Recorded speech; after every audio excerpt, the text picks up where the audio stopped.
Assalamualaikum warahmatullahi wabarakatuh. Gak gelap ya? Gak masalah lah. Nah, HP-nya kentang. Jumpa lagi di konten saya, Guru Ngaji, channel seorang guru ngaji biasa dari desa yang biasa, yang ngajar di tempat biasa, yang insya Allah santrinya akan menjadi santri yang luar biasa. Dukung terus channel saya dengan cara like, share, komen, dan subscribe. Mudah-mudahan apa yang saya bagikan bermanfaat dan membawa keberkahan untuk semuanya. Terima kasih pula, saya selalu mendoakan yang terbaik untuk yang sudah subscribe channel saya. Mudah-mudahan Allah ijabah semua hajatnya ya, dan benar-benar selalu dalam limpahan rahmat dan ridha Allah Subhanahu wa ta'ala. Kali ini kalau biasanya mungkin saya di luar, maksudnya itu saya ngobrol dengan santri, tapi untuk kali ini saya pengen sharing aja ya, berbagi cerita yang kejadian di luar dugaan tapi membawa hikmah ya. Dan itu barusan saya alami ya. Kejadian itu benar-benar di luar dugaan, tapi intinya membawa hikmah. Karena apa? Nggak kepikiran sama sekali, darurat lah intinya ya. Saya lagi perjalanan ke rumah orang tua waktu itu. Saya lagi perjalanan ke rumah orang tua.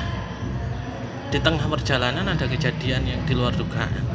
Sepeda saya mogok, yang posisi saya bareng anak dan istri saya, dan jalanan ramai macet luar biasa. Hanya kita minggir, saya cek dulu apa yang salah. Istri saya lihat ada asap di mesin sepeda motor saya. Saya cek lagi, khawatirnya ada gangguan gaib kan ya. Tapi ternyata memang gangguan nyata, dan di situ akhirnya mau nggak mau kita harus mampir ke bengkel. Alhamdulillahnya lagi bengkelnya itu kurang dari 1 meter lah, yang dekat dari situ ya.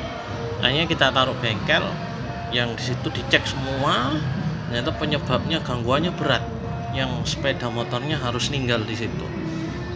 Dan posisi rumah orang tua saya dengan bengkel itu cukup jauh.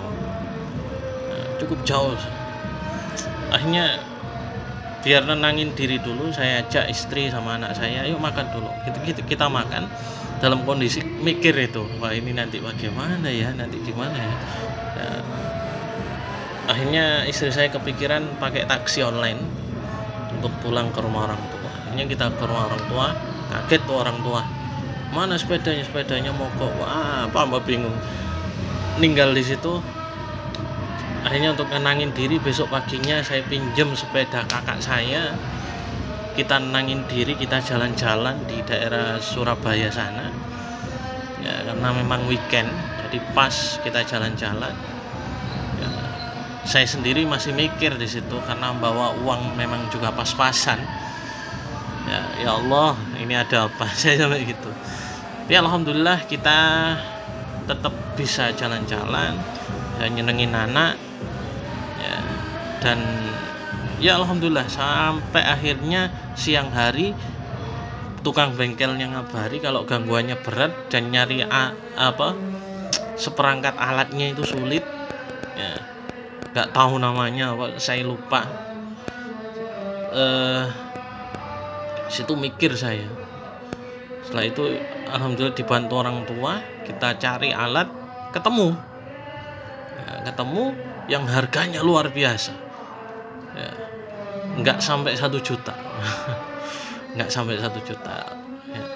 Hanya mau tidak mau terbeli juga, kita beli ya. Saya ngabari istri pun bilang gak apa-apa wes, daripada kita nggak pulang. Akhirnya kita beli, saya beli, kita pasang di situ Alhamdulillah bisa jalan, bisa pulang, dan sekarang bisa duduk di sini, pulang kembali dengan selamat. Ya. Nah, hikmahnya apa sih? Kejadian itu benar-benar di luar dugaan. Itu yang pertama. Yang kedua, di Al-Quran Allah berfirman, Allah berfirman, la yukallifullahu nafsan illa wus'aha. Allah memberi ujian itu tidak lebih dari kemampuan hambanya. Artinya sudah pas sesuai kemampuan hambanya itu. Allah itu tahu apa yang terbaik untuk hambanya. Ada ayat wa'asa an takrahu syai'an wa huwa khairul lakum. Kadang menurut kita itu syai'an itu apa? Ditafsir syai'an itu maksudnya nggak baik, nggak seneng kita dengan itu. Apa ini kok? Tapi padahal di sesuatu yang nggak baik itu sebenarnya itu baik buat kita. Cuma kita yang terlalu terburu-buru. Ya, wa'asa an tuhibbu syai'an wa huwa syarrul lakum. Wa'asa an tuhibbu. Kadang kita berharap sesuatu yang kita cintai, kita dapat sesuatu yang kita cintai, yang sebenarnya sesuatu itu nggak baik buat kita. Nah, ini kadang nggak kepikiran ke situ kita.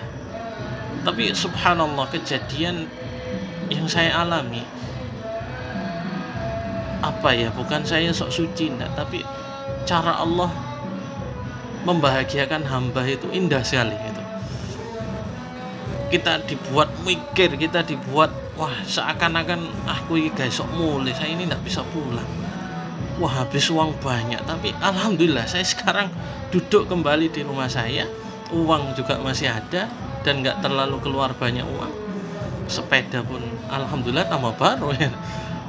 Maksudnya mesinnya gitu. Walaupun keluar uang nggak sampai 1 juta. Nah, ini bukti bahwa Allah itu selalu memperhatikan hambanya. Allah itu nggak pernah tidur ya. La ta'khudhuhu sinatu wala naum. Nah, kata Al-Quran wala naum. Allah itu nggak tidur. Segala sesuatu yang kita lakukan Allah perhatikan, dan Allah nggak diam.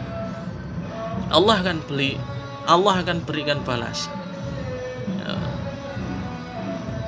Idza zulzilatil ardu zilzalaha wa akhrajatil ardu athqalaha wa qala al insanu ma laha yauma idzin tuhadditsu akhbaraha bi anna rabbaka awhalaha yauma idzin tuhadditsu akhbaraha bi anna rabbaka awhalaha yauma idzin yasturun nasu ashtatan liyuraw a'malahum. Nah ini faman ya'mal mithqala dzarratin khairan yara. Nanti di akhirat itu sesuatu yang kita lakukan sekecil apapun Allah akan kasih imbalan ya. Saya pernah baca itu ternyata ini termasuk di dunia. Kita sedekah kecil, memberi makan kucing misalkan, karena kucing itu lapar, Allah akan kasih imbalan ya. Di situ waktu saya naik taksi online tuh posisi mepet tuh ya, mepet. Taksi online-nya juga lama sekali. Hanya kata istri saya waktu itu saya disuruh nambahi karena uang memang udah saya pasrahkan ke istri dulu. Saya enggak megang apa-apa karena saya mikir, kata istri saya gak apa ditambahi uang sebagai ucapan terima kasih. Di situ saya niati sedekah. Ya, saya niati sedekah. Bismillah, nggak tahu ini lillah atau enggak. Yang penting saya enggak ada niat untuk pamer, enggak ada. Yang penting saya harus pulang, intinya gitu. Karena kepepet banget ya, tapi alhamdulillah Allah membahagiakan kami, kita selamat sampai di sini itu luar biasa, walhamdulillah. Makanya malam ini langsung saya ceritakan ke YouTube ini. Ini pengalaman berharga banget ya. Di sisi lain anak saya juga masih kecil ya. Jadi Allah mencintai hambanya itu caranya indah sekali.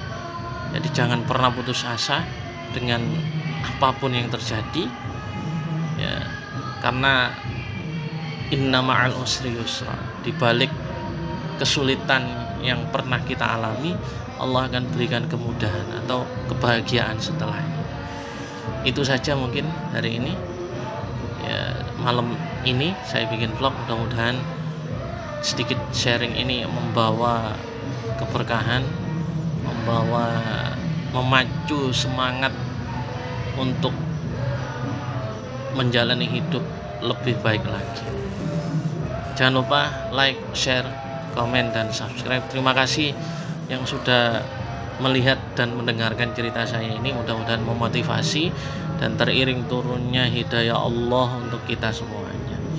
Itu saja, mohon maaf kurang lebihnya. Assalamualaikum warahmatullahi wabarakatuh.